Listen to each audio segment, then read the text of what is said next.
우리는 지난 주일 사도 바울과 선교팀이 아테네에서 했던 사역을 살펴봤습니다. 그래서 두 가지를 우리가 살펴봤는데요. 그 아테네 우상이 가득한 것을 보고 사도 바울이 마음에 격분했다 했죠. 단순한 분노가 아니라 당연히 하나님께 돌려져야 할 그 경배와 찬양이 우상에게 돌리는 것에 대해 안타깝고 원통한 마음이죠. 그리고 그것이 동기가 되어서 이제 진리에 대해서 논하고 논쟁하고 또 복음을 증거하게 됐습니다.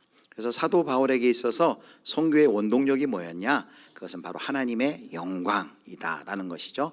그래서 우리는 이를 통해 하나님의 영광은 선교의 이유와 근본적인 목적, 선교의 이유와 근본적인 목적은 하나님의 영광이다라는 걸 살펴봤어요.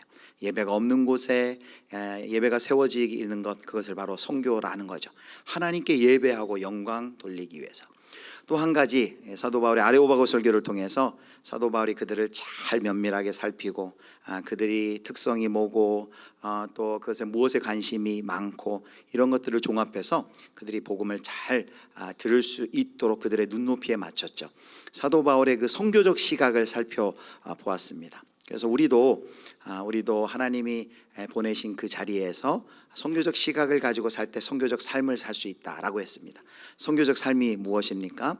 선교사님들만, 해외 나가 있는 선교사님들만 선교적 삶을 살 수 있는 게 아니라 지금 서 있는 그곳이 하나님께서 보내신 것이다, 보내신 자리다라는 걸 자각하는 삶이 선교적 삶이라고 했습니다. 내가 서 있는 가정, 또 직장, 일터, 학생이면 또 학교, 그곳이 선교지가 되어서 그곳에서 선교적 시각을 가지고 선교적 존재로 사는 거죠. 바로 그렇게 사는 삶이 일주일 내내 우리가 교회로 살아가는 삶입니다. 주일은 주님과 함께를 뛰어넘어 주일도 주님과 함께, 일주일 내내 우리가 하나님과 함께 선교적 존재로 살아갈 수 있는 것이죠. 우리 예수비전교회 모든 성도님들 각자 하나님께서 부르신 그 자리에서 선교적 시각을 가지고 선교적 삶을 사시기를 주님의 이름으로 축복합니다. 자, 오늘은 이제 아테네를 지나서 이제 고린도에 도착했습니다. 지도를 한번 볼까요? 아테네를 떠난 바울은 이제 80km 서남쪽으로 이렇게 복주머니처럼 나온 데가 거기가 필로폰네소스라는 이름의 반도입니다. 거기에 고린도에 도착합니다. 근데 이 고린도는 항구가 도시의 양쪽에 두 군데가 있어요. 동쪽으로는 이제 에게로 갈 수 있는 이제 갱그레아라는 항구가 있고요. 또 서쪽으로는 이제 이탈리아를 바라보며 나아갈 수 있는 레기움 항구가 있습니다. 그러니까 이 도시를 그래서 두 항구의 주인이 되는 부유한 도시다라고 부릅니다. 무역이 활발했고 그래서 경제적으로도 굉장히 부유한 도시였습니다.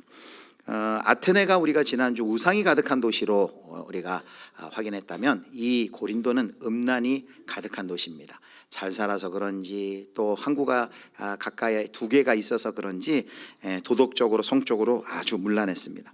그 도시 해발 600m의 아크로고린도 산 정상에는 그 사랑의 여신 아프로디테의 신전이 있었고 거기서 종교적인 매춘이 행해졌습니다. 그래서 1000여 명의 성전도회와 창녀들이 있었다라는 그런 기록도 있습니다. 비록 숫자가 다소 과장이 되었을지 모르지만 분명한 것은 고린도 도시가 성적으로 도덕적으로 매우 문란했다라는 것이죠. 그래서 그 헬라어 그리스 말에 고린도인처럼 산다라는 그 단어의 뜻이 성적으로 문란하게 산다라는 그런 뜻으로 통용이 되었습니다. 고린도 전서를 보면 이 고린도 도시의 성적인 문란함의 문제가 교회까지 들어와 있는 것을 우리가 확인할 수 있죠. 자, 고린도는 이제껏 지도 내려주시고요. 이제껏 바울이 선교한 여러 도시 중에 가장 큰 도시였습니다.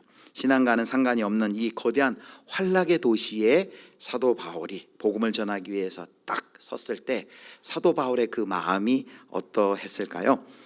놀랍게도 그가 나중에 고린도 교회를 향해서 편지를 쓰는데 그 고린도 전후서, 특별히 전서에 보면 그때의 마음을 이렇게 기록해 놓고 있습니다. 자, 고린도 전서 2장 3절 바울의 고린도에서의 마음이 어땠는지 함께 보겠습니다. 내가 너희 가운데 거할 때에 약하고 두려워하고 심히 떨었노라. 여기 내가 사도 바울이 너희 가운데 고린도 속에서 있을 때에 어떠했다 그럽니까? 약하고 두려워하고 여기 심히 떨었다, 몹시 떨었다라고 이야기를 합니다. 왜 사도 바울이 이런 고백을 할까요? 그것은 아마 고린도의 그 상황 때문에, 상황이 주는, 여건이 주는 위압감 때문이었을 것입니다. 상대는 무시무시한 거인과 같은 지옥의 사자처럼 보이는데 거기에 혼자 갔는데 지금 맞서 싸우는 자기 자신은 너무나도 초라해 보이고 약해 보였던 것이죠. 과연 이 도시에서 내가 어디서부터 어떻게 복음을 전해야 될지를, 공략해야 될지를 몰라 난처해 했을 것입니다. 도대체 이 도시에 예수 믿을 사람이 있기나 있을까라는 그런 마음이 들어서 부담감 때문에 위축될 대로 그 마음이 위축되었을 것입니다. 여러분, 우리가 사도 바울하면 늘 강해 보였잖아요. 강해 보이고 아무런 두려움도 없을 것 같고 무서울 것이 없어 보이는데 바울도 우리와 똑같이 약하고 그리고 두렵고 떨는 것도 아니라 그냥 벌벌벌 떨 정도로 이런 약한 모습, 인간적인 모습을 보여주고 있습니다. 전에 주일설교 때 주기철 목사님의 일화를 소개한 적이 있습니다.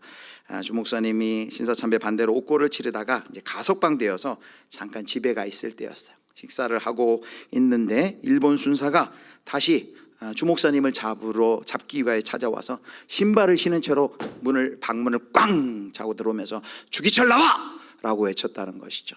그때 식사 중이던 목사님은 더 이상 식사를 못하고 이 팔을 벌벌벌 떨면서 수저를 내려놓고 당신의 팔순 노모가 있는 건너방으로 도망치듯 달려가 어머님 앞에 무릎을 꿇고 이렇게 말씀하셨다고 합니다. 어머니, 나 같은 약졸이 이 장기간의 고문을 견딜 수 없습니다. 어머님, 제가 중간에 변절할까 봐 너무 두렵습니다. 어머니, 절 위해 기도해 주세요 라면서 팔순 노모와 주기철 목사님이 둘이 붙들고 엉엉 울면서 끌려가셨다고 합니다. 순사들이 왔을 때 그래 왔냐? 가자! 라고 그렇게 담대히 나서지 못했죠. 여전히 우리가 그 믿음의 큰 영웅이라고 하는 주기철 목사님도 여전히 우리처럼 연약하고 그런 인간적인 모습이 있었습니다. 손자인 그 주승중 목사님이 간증 프로에 나와 아버지인 주기철 목사님의 아들인 주광조 장로님이 생전에 해주셨던 이야기를 그렇게 간증하는 내용이었습니다.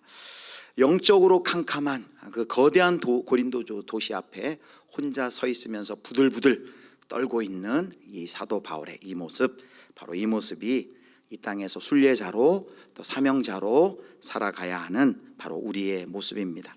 우리 성도 여러분에게는 최근에 어떤 이런 두려움, 걱정, 염려, 근심, 또 여러분을 짓누르고 계신 것이 여러분 무엇이 있습니까? 지난 주간에 휴일에 가평 필그림하우스에 있는 철로역정에 다시 한번 가보았습니다.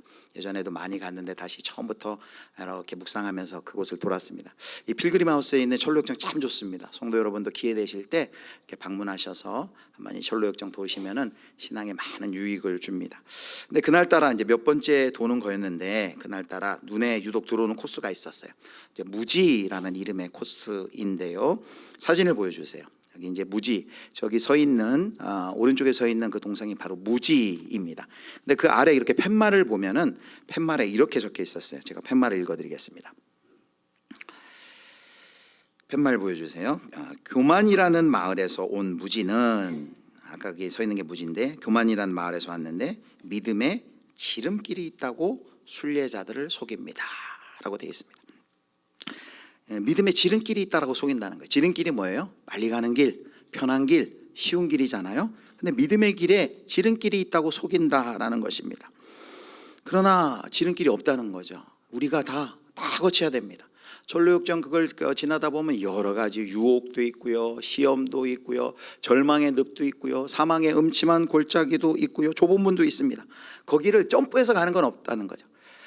철로역정 주사위 게임에는 있어요. 주사위 게임 던져가지고 어디에 도착하면 앞에 하나하나 통과하는 게 아니라 점프해가지고 그 모든 고난과 어려움을 무시하고 지름길로 갈 수 있지만 그거는 게임에나 있는 것이지 우리의 사명의 길은 십자가의 길, 고난의 길이라는 것이죠. 사도 바울처럼 우리가 이 길 갈 때 그 어느 누구도, 사도 바울도 그랬어요. 약하고 두려워하고 벌벌벌 떨 수밖에 없는 그런 약한 우리라는 거죠. 그렇다면 도대체 우리는 그렇게 약한데 어떻게 이 믿음의 길을, 사도 바울도 주기철 목사님도 벌벌 떨면서 갔는데 우리는 도대체 어떻게 그 길을 갈 수 있느냐 말입니다.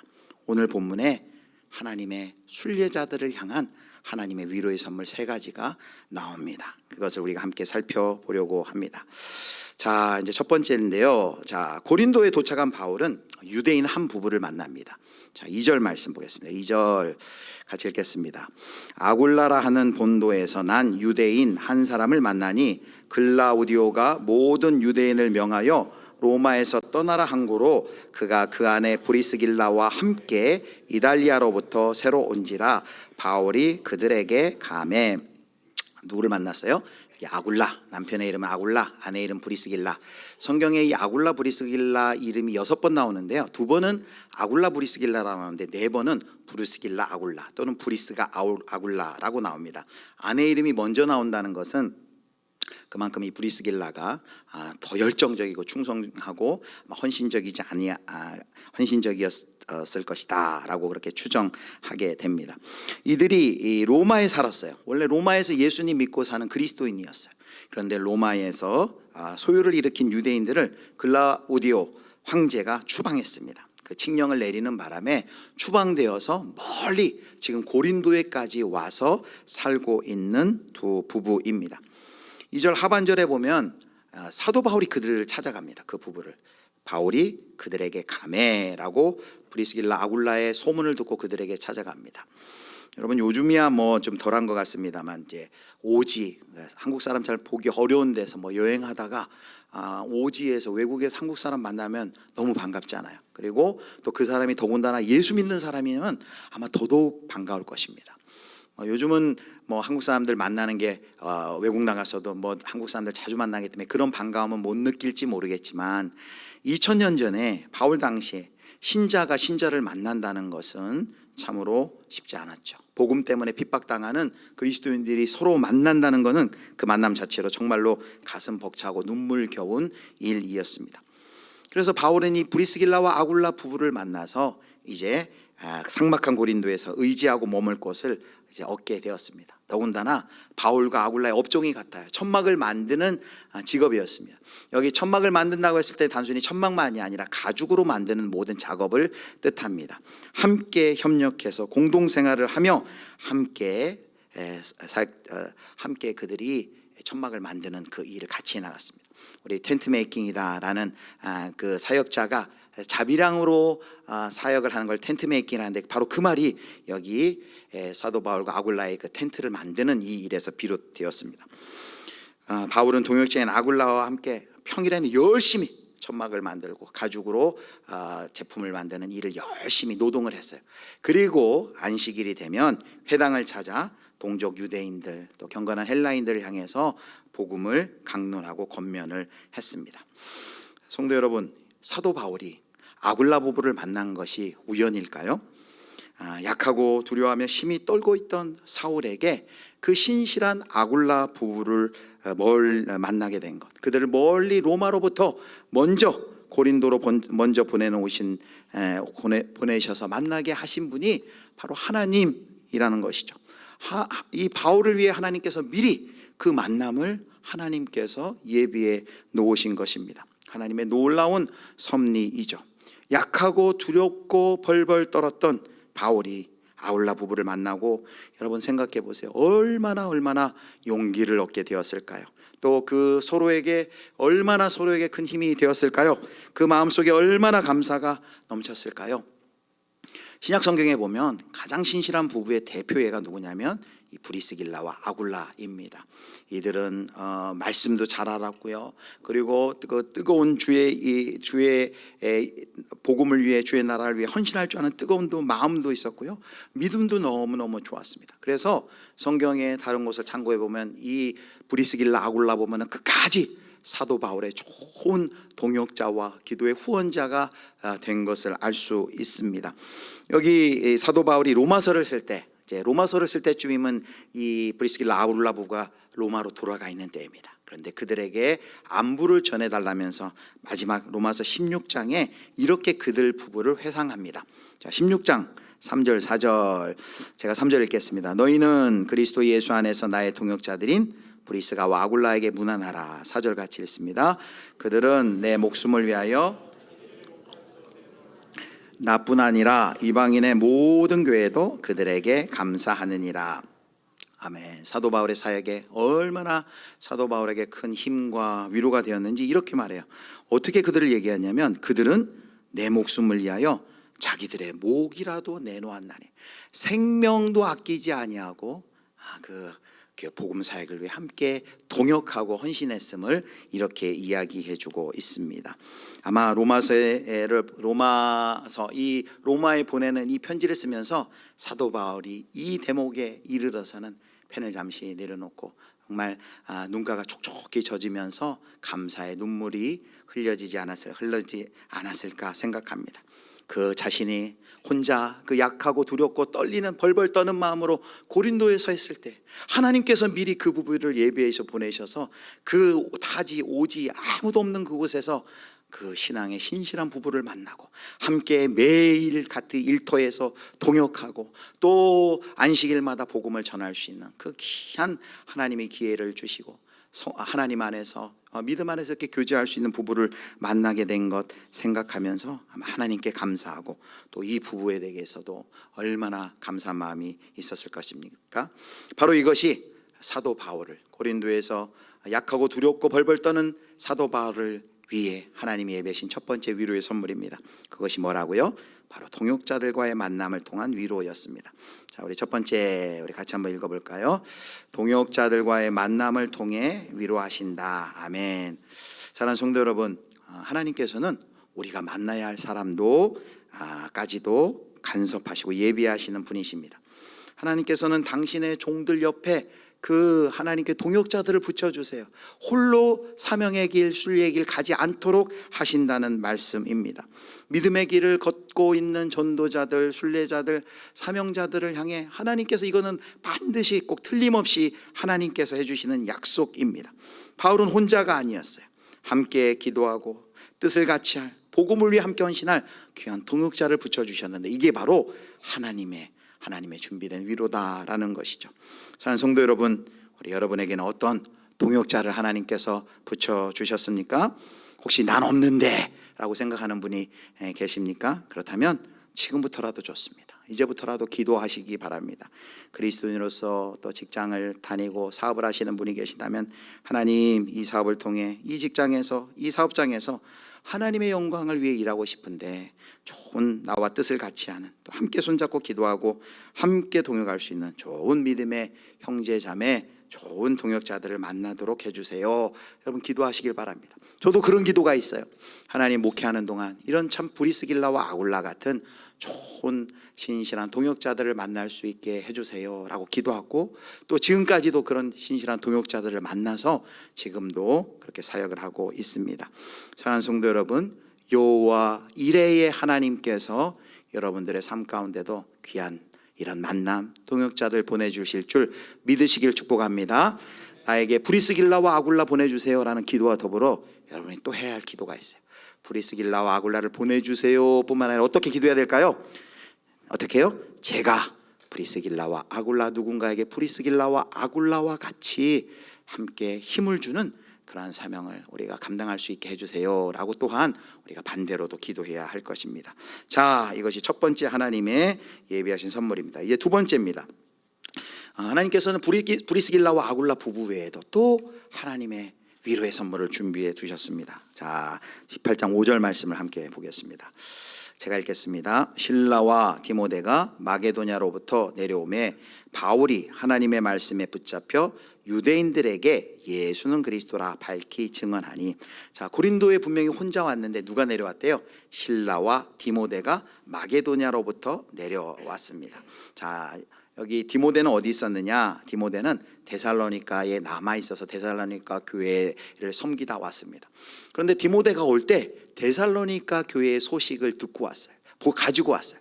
그들이 처음 예수 믿은 지 얼마 안 되고 막 많은 핍박이 있고 고난이 있음에도 불구하고 그들이 믿음 가운데 사랑 가운데 든든히 서 있다라는 기쁜 소식을 가지고 왔어요. 그래서 나중에 이 데살로니가에 보낸 편지 데살로니가전서 3장 6절 7절에 이렇게 기뻐하며 이야기합니다. 사도 바울이 지금은 디모데가 너희에게로부터 와서 너희 믿음과 사랑의 기쁜 소식을 우리에게 전하고 너희가 항상 우리를 잘 생각하여 우리가 너희를 간절히 보고자 함과 같이 너희도 우리를 간절히 보고자 한다 하니. 같이 읽습니다. 이러므로 형제들아 우리가 모든 궁핍과 환난 가운데 너희 믿음으로 말미암아 너희에게 위로를 받았노라. 아멘. 고난 가운데서도 믿음 위에 든든히 서 있는다는 얘기를 디모데를 통해서 데살로니가 교회의 소식을 들었습니다. 그들이 또 바울을 얼마나 그리워하는지 그 바울을 위해서 기도하고 있다는 소식을 들었습니다. 그래서 바울이 7절이 뭐라 그래요? 형제들아 우리가 모든 궁핍과 환난 가운데서 고린도에서 이런 어려움을 당하지만 너희 믿음 때문에 그 소식 들으니 내가 너무 좋다, 살 것 같아, 너희에게 위로를 받았노라 라고 말하고 있는 것입니다. 든든한 데살로니가 교회에 이런 기도와 영적인 후원의 소식을 듣고 바울이 힘이 난 것이죠. 얼마나 기쁘고 감사했을까요? 자, 한편 또 신라도 왔는데 신라는 어디에서 왔느냐? 빌립보에서 왔어요. 빌립보에서 또 빌립보 교회의 소식을 가지고 왔습니다. 빌립보 성도들의 따뜻한 소식과 함께 또 뭘 가지고 왔냐면 빌립보 성도들이 정성스레 준비한 선교 헌금을 가지고 와서 전달받았습니다. 바울은 나중에 이때를 이렇게 회고해요. 고린도후서 11장 9절 같이 읽겠습니다. 또 내가 너희와 함께 있을 때 비용이 부족하였으되 아무에게도 누를 끼치지 아니하였음은 마게도냐에서 온 형제들이 나의 부족한 것을 보충하였습니다. 내가 모든 일에 너희에게 폐를 끼치지 않기 위하여 스스로 조심하였고 또 조심하리라. 비용이 필요하고 부족하였는데 마침 하나님께서 빌립보 신라를 통해서 빌립보에서 왔는데 그 좋은 소식뿐만 아니라 참 필요한 경제적 재정적인 그 도움 헌금을 선교 헌금을 보내온 것입니다. 빌립보 교회는요 정말 영적으로 의리가 있던 교회. 데살로니가에서 사역할 때도 사도 바울을 그렇게 돕고 여기 고린도에 왔을 때도 사도 바울에게 이렇게 헌금을 붙여보내고 나중에 로마에 가 있을 때도 역시 마찬가지였습니다. 여러분 사도 바울이 빌립보 교회를 통해서 얼마나 큰 힘을 얻었을까요? 바울이 이 두 동역자 디모데와 실라가 내려와 고린도에서 다시 만나고 또 데살로니가 교회 또 빌립보 교회 그 공동체의 그 기쁜 소식을 들음으로 바울이 너무나도 힘있게 사역하는 걸 볼 수 있습니다. 그것이 바로 5절에 보면 이런 표현이 있죠. 5절 하반절에 하나님의 말씀에 붙잡혀 다시 보여주세요. 하나님의 말씀에 붙잡혀 유대인들에게 예수는 그리스도라 밝히 증언하니 라고 이야기를 합니다. 바울과 디모데가 내려오면서 힘을 얻고 더 전폭적으로 복음 전하며 유대인들에게 예수가 그리스도다 라고 힘차게 증거하게 된 것이죠. 사랑하는 성도 여러분, 바로 이것입니다. 고린도에서 약하고 두렵고 심히 떨던 사도 바울에게 하나님께서 준비한 두 번째 하나님의 위로가 무엇입니까? 그것은 바로 공동체를 통한 위로였습니다. 우리 두 번째 같이 읽어볼까요? 시작. 공동체를 통해 위로하신다. 동역자들을 보내주시고 그리고 조금 더 넓혀진 개념이에요. 공동체를 통해 하나님께서 사명자를 위로하시고 힘을 주신다라는 것이죠. 사랑하는 성도 여러분, 하나님께서 공동체를 통해 사도 바울에게 힘을 주셨습니다. 위로해 주셨어요. 이 세상이 지금 이 세상의 세속주의 그리고 물질주의로 여러 이 세상의 세속의 가치관으로 가득 찬 이 세상 속에서 오늘 우리는 이 예배를 마치고 저 문을 나감과 동시에 이 세상의 가치와 맞닥뜨려서 싸워야 하는 그 영적인 전쟁, 영적 전투, 순례의 길, 믿음의 길을 걸어가야 한단 말입니다. 그래서 우리가 싸워야 해요. 그런데 이 싸움을 신앙인이 홀로 내가 아무리 날고긴다 해도 홀로 싸워서는 이 싸움에 이기기가 어렵습니다. 그럼 어떻게 해야 할까요? 신앙 공동체가 필요해요. 신앙 공동체에 소속이 되어서 함께 더불어 함께 서서 그것에 맞서서 우리가 싸워 나가야만 우리가 승리할 수 있습니다. 모든 사회 시스템이 세속적인 세계관으로 형성되는 속에서 나 혼자 내가 싸워보겠다고 해봐야 그것은 그 싸움의 승리는 요원한 일입니다. 바로 하나님께서 이 시대 역사하는 방법은 뭐예요? 바로 신앙의 공동체에 소속이 돼서 신앙 공동체가 함께 싸워 나가야 하는 것이죠. 영국의 노예무역을 폐지한 윌리엄 윌버포스 이야기를 들어보신 적이 있을 것입니다. 윌버포스가 노예무역 폐지를 의회에 발의했을 때 처음부터 격렬한 반대에 놓였습니다. 왜냐하면 그 당시 이 노예무역을 포기한다는 것은 그 영국의 아주 천문학적인 이익을 얻고 있었는데 그 모든 경제적인 이익을 포기한다는 거예요. 더군다나 또 그 경제적 이익뿐만 아니라 노예무역 제도를 폐지할 경우 프랑스가 서인도 제도를 식민지로 장악할 것이다라는 우려를 가지고 있었기 때문에 그런 반대는 당연한 것이라 할 수 있습니다. 그런데 어떻게 마침내 그 의안을 발의한 20년 만에 그 노예 제도, 노예 그 무역 정책을 폐지를 관철시킬 수 있었을까요? 윌리엄 밀버포스 혼자 한 게 아니에요. 혼자의 힘으로 그것을 감당한 게 아닙니다. 어메이징 그레이스 그 이야기를 나타난 영화에도 그렇고 보면 거기에 공동체가 하나 나와요. 그 공동체가 어떤 공동체냐면 클레팜 공동체가 함께 했습니다. 그래서 함께 모여서 회의하고 기도하고 그 클레팜 공동체는 일단의 의원을 중심으로 은행과 변호가, 작가들이 모여서 이루어졌던 공동체였습니다. 믿음의 공동체였습니다. 그 공동체의 힘으로 또 그 공동체 당대뿐만 아니라 그 후대에 이르기까지 후손들도 그 공동체에서 같이 동역하면서 이 노예 제도라는 어마어마한 악의 화신을 무너뜨리는 영국을 개혁하는 그 일을 할 수 있었던 것이죠. 사랑하는 성도 여러분, 이것이 우리가 어떻게 이 사명의 길, 두렵고 떨림으로 이 사명의 길을 우리가 이기며 나갈 수 있어요? 공동체에서 함께 더불어서 싸우면서 이길 수 있다라는 것이죠. 자, 전도서 4장 12절 보겠습니다. 4장 12절 같이 읽겠습니다. 한 사람이면 패하겠거니와 두 사람이면 맞설 수 있나니 세 겹줄은 쉽게 끊어지지 아니하느니라. 한 사람이면 어떻게 해요? 패하겠거니와. 두 사람은 좀 나아요. 맞설 수 있는데 세 겹줄, 옛날엔 삼겹줄이라 해서 삼겹살로 읽기도 했어요. 삼겹줄은 쉽게 끊어지지 아니하느니라. 공동체의 힘입니다. 공동체에서 함께 싸워 나가야 한다는 것입니다.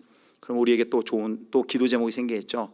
하나님, 저에게도 좋은 공동체 만날 수 있게 해주세요 라고 우리가 기도해야 합니다. 그런데 또 반대로 또 기도해야 되겠죠.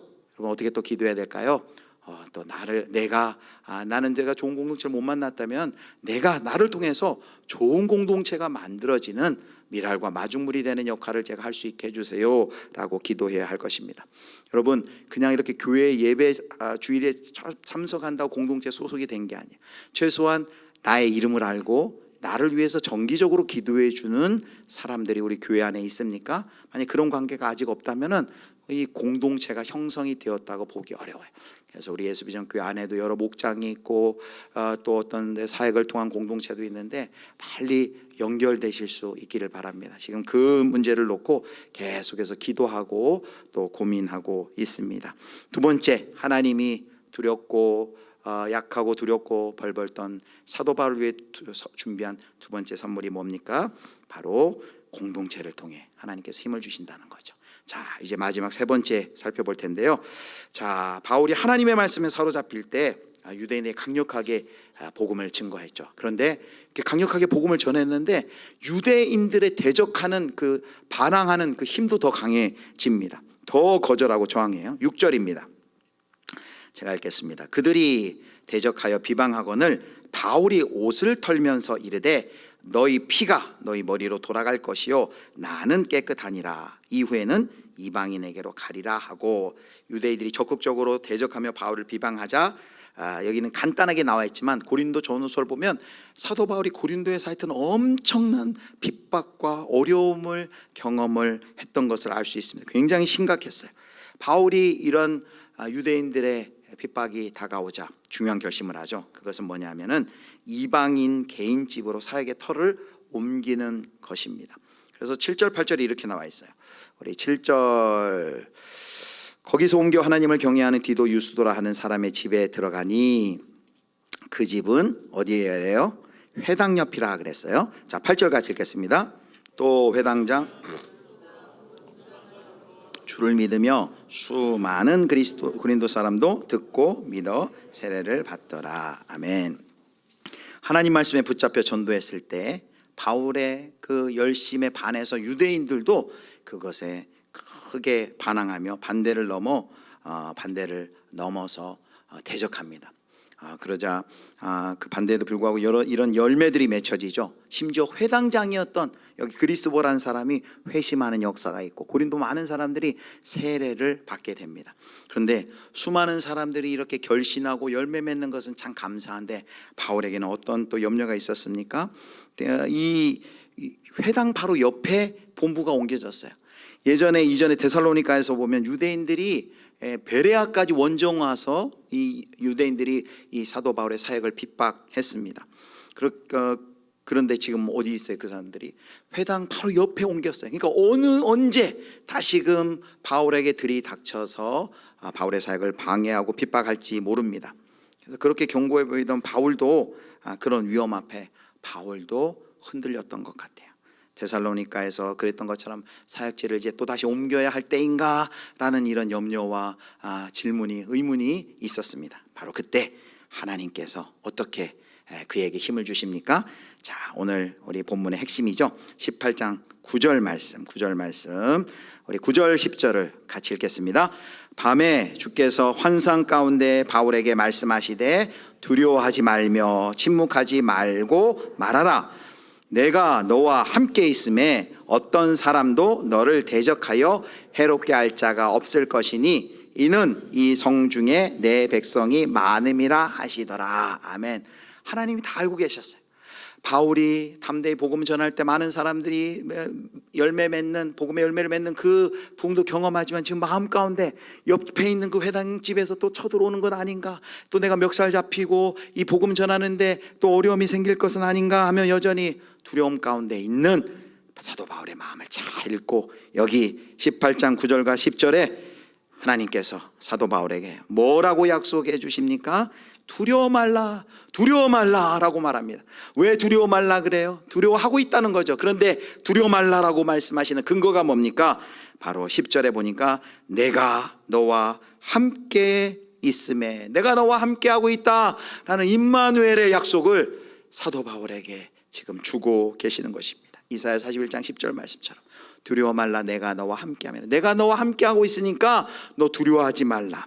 그러니 두려워하지 말고, 너를 해롭게 할 자가 없다. 너의 생명이 안전하다. 내가 너를 지키고 있다. 사명 다하기까지 내가 너를 붙들고 있으니 그거 염려하지 말고 너는 내가 너에게 맡겨준 그 일을 해라. 그 일이 무엇입니까? 두려워하지 말며 침묵하지 말고 말하라. 그러면서 10절에 그렇게 말해야 할 이유가 뭐라고 얘기합니까? 이는 이 성중에 누가 많대요? 내 백성이 많음이라. 고린도의 바울의 전도를 통해서 주께로 돌아올 하나님의 백성이 많이 있음을 말씀해 주시고 담대하게 복음을 증거할 수 있도록 하나님께서 사도 바울에게 직접 환상 중에 나타나 그를 격려하시고 힘을 주시는 것입니다. 그래서 11절에 보면 이 음란한 항구 도시, 그 사도 바울에서 멱살을 붙잡혀도 몇 번을 붙잡혔을 그 고린도에서 알 수 없는 그 이해하기 힘든 평안함에 그가 사로잡혀서 무려 1년 6개월 동안, 긴 시간 동안 꾸준하게 거기에서 담대하게 복음을 전하는 것을 우리가 확인할 수 있습니다. 사랑하는 성도 여러분, 하나님의 약속이 뭐예요? 두려워하지 말라, 내가 너와 함께함이라 라는 것입니다. 한번 저를 따라해 주세요. 두려워하지 말라, 내가 너와 함께함이라. 바로 이 임마누엘의 약속은 사도 바울에게만 주는 약속이 아닙니다. 여러분 간절히 우리가 두렵고 힘들 때마다 하나님께서 여러분에게 한 분 한 분 찾아오셔서 두려워하지 말아라, 내가 너와 함께하고 있다라는 하나님의 이 위로와 하나님의 이 힘의 이 약속이, 이 위로가 우리 모든 예수비전의 성도님들 가운데도 경험되시기를 주님의 이름으로 축원합니다. 자, 고린도에서 약하고 두렵고 힘이 떨고 있는 사도 바울마저도 그렇게 떨 수밖에 없는 거대한 음란의 도시 고린도 앞에서 했을 때 하나님께서 세 가지 위로의 선물을 그에게 주셨다 그랬어요. 세 가지가 뭡니까? 같이 확인해 보면, 첫 번째 같이 읽겠습니다.